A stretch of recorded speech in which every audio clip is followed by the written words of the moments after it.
آپ سے کوئی پوچھے کہ اس دنیا میں سب سے پہلے حج کس نے کیا تو شاید آپ نہیں بتا پائیں گے۔ دوستو آپ کی جانکاری کے لیے بتا دیں، سعودی عرب کے مکہ شہر میں کعبہ شریف کی تعمیر تو آدم علیہ السلام کے دور میں ہی ہو چکی ہے۔ روایتوں میں ملتا ہے ہمیں کہ جب اللہ نے حضرت آدم علیہ السلام کو جنت سے نکال کر زمین پر بھیجا تو آدم علیہ السلام نے اللہ کے حکم سے پہاڑوں سے پتھر لا کر خانہ کعبہ کی تعمیر کی، لیکن اس کے ہزاروں سال بعد جب حضرت نوح علیہ السلام کے زمانے میں جو بھینکر طوفان آیا تو اس طوفان میں کعبہ شریف کا ڈھانچہ بھی ڈھہ گیا تھا، لیکن اتنے وشال کائے طوفان کے باوجود بھی اس کعبہ شریف کی بنیاد باقی رہی۔ دوستو آج سے تقریباً 4000 ورش پہلے مکہ کے اندر کوئی بھی نہیں رہا کرتا تھا۔ پھر حضرت ابراہیم علیہ السلام اللہ تعالیٰ کے حکم سے اپنی بیوی حضرت ہاجرہ اور بیٹے حضرت اسماعیل علیہ السلام کو لے کر روانہ ہو گئے اور اس مقام پر پہنچے جہاں پر آج مکہ واقع ہے۔ اس دور میں وہاں پر نہ کوئی عمارت تھی،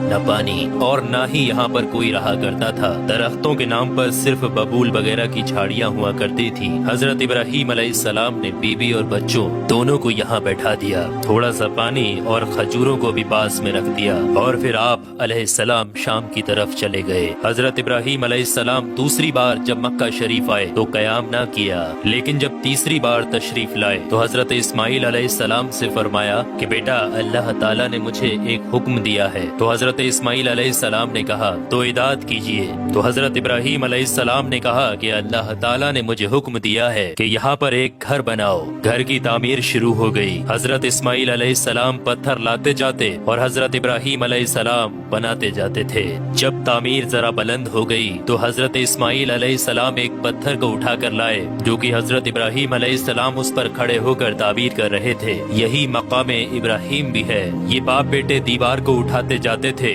اور دعا کرتے جاتے تھے، اے پروردگار ہم سے قبول فرما، تو سننے اور جاننے والا ہے۔ انہوں نے گھر کی تعمیر نہ مٹی سے کی اور نہ چونے سے، بس پتھر کے اوپر پتھر رکھتے چلے گئے، اور نہ ہی چھت بنائی اور نہ کوئی اس کا دروازہ۔ اور پھر بعد میں الگ الگ زمانے میں پھر بیت اللہ کی تعمیر ہوئی، قریش نے بھی تعمیر کی اور ان کے بعد بھی ہوئی۔ کہتے ہیں کہ اس وقت اسماعیل علیہ السلام کی عمر 20 ورش تھی۔ حضرت ابراہیم علیہ السلام نے بیت اللہ کے پہلو میں بکریوں کا ایک باڑا بھی بنا دیا تھا اور اس کے اوپر پہلو کی چھت ڈال دی تھی۔ پہلے بیت اللہ کی جگہ پر ایک سرخ رنگ کا ٹیلا تھا، اکثر سیلاب اسے ادھر ادھر سے کاٹتا رہتا تھا۔ جب حضرت ابراہیم علیہ السلام تعمیر کعبہ سے فارغ ہوئے تو حضرت اسماعیل علیہ السلام سے ایک ایسا پتھر لانے کے لیے کہا جو طواف کی شروعات کے لیے نشانی کے طور پر استعمال کیا جانا تھا۔ یہ پتھر حضرت جبرائیل علیہ السلام ابو قبیس کی پہاڑیوں سے لے کر آئے۔ حضرت ابراہیم علیہ السلام نے اسے اس مقام پر رکھ دیا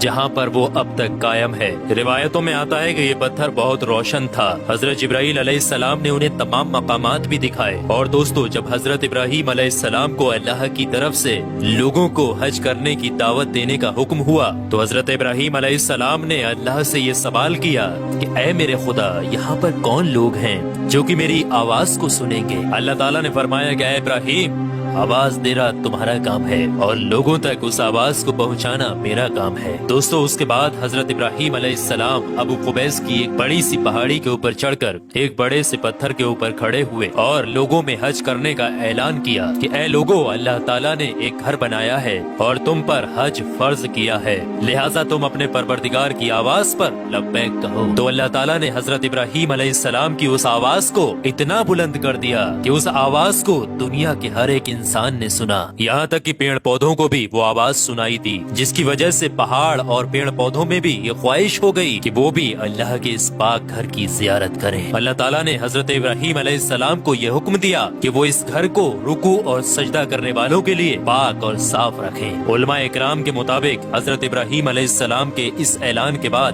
ہی حج کی شروعات ہوئی اور سب سے پہلا حج حضرت ابراہیم علیہ السلام نے ہی کیا۔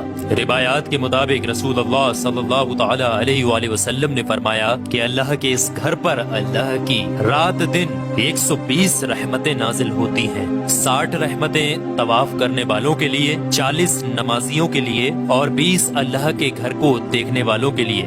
حضرت حسان بن عدیہ فرماتے ہیں کہ ہم نے رسول اللہ صلی اللہ تعالی علیہ وآلہ وسلم کے اس قول پر غور کیا، معلوم ہوا کہ یہ سب رحمتیں در حقیقت طواف کرنے والے کے لیے ہیں کہ وہ طواف کرتا ہے، نماز بھی پڑھتا ہے اور کعبہ کی طرف دیکھتا بھی ہے۔ کسی نے کیا خوب کہا ہے، خانہ کعبہ میں طرح طرح کی فضیلتیں ہیں، گھر والا ہی انہیں جانتا ہے۔ جو کوئی بھی یہاں پر اپنی خطاؤں سے ڈر کر آیا، اللہ اس کی حفاظت کرتا ہے۔ طاہر الکربی لکھتے ہیں کہ خانہ کعبہ 11 مرتبہ تعبیر ہوا ہے۔ حضرت آدم علیہ السلام نے بنایا، حضرت شیش علیہ السلام نے تعبیر کیا، حضرت ابراہیم علیہ السلام نے تعبیر کیا، عمالقہ نے بنایا، جرہم نے تعمیر کیا، کسی نے تعمیر کیا، قریش نے بنایا، عبداللہ بن زبیر رضی اللہ تعالی عنہ نے تعبیر کیا، حجاج بن یوسف نے بنایا، سلطان مراد نے تعبیر کیا جو کہ آل عثمان میں سے تھا۔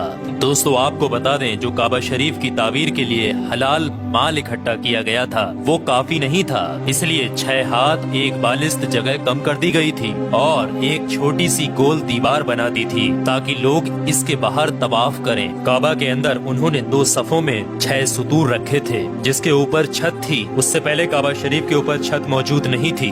دروازہ ایک رکھا تھا، چھت کی بلندی 18 ہاتھ تھی۔ حضرت زبیر رضی اللہ تعالی عنہ نے کعبہ شریف کی چھت کی بلندی 27 ہاتھ رکھی تاکہ عرش کے مناسب ہو جائے۔ ایک دروازہ داخلے کے لیے اور ایک باہر جانے کے لیے بنایا، دونوں دروازے سطح زمین کے برابر تھے۔ دوستو آپ کو بتا دیں، جس دن کعبہ شریف کی تعمیر مکمل ہوئی وہ دن بہت عجیب تھا۔ اس دن بہت سارے غلام آزاد کیے گئے اور بہت سی بکریاں ذبح کی گئیں۔ تو دوستو اب آپ لوگوں کو سمجھ میں آ گیا ہوگا کہ کعبہ شریف کی تعمیر کس کس طریقے سے، کس کس وقت میں کس کس نے کی اور سب سے پہلا حج کس نے ادا کیا۔ تو کعبہ شریف سے جڑے ہوئے کچھ رہسیائی چیزیں میں نے آپ کے ساتھ شیئر کی ہیں۔ اللہ سے دعا ہے کہ ہم تمام لوگوں کو حج کرنے کی توفیق عطا فرمائے۔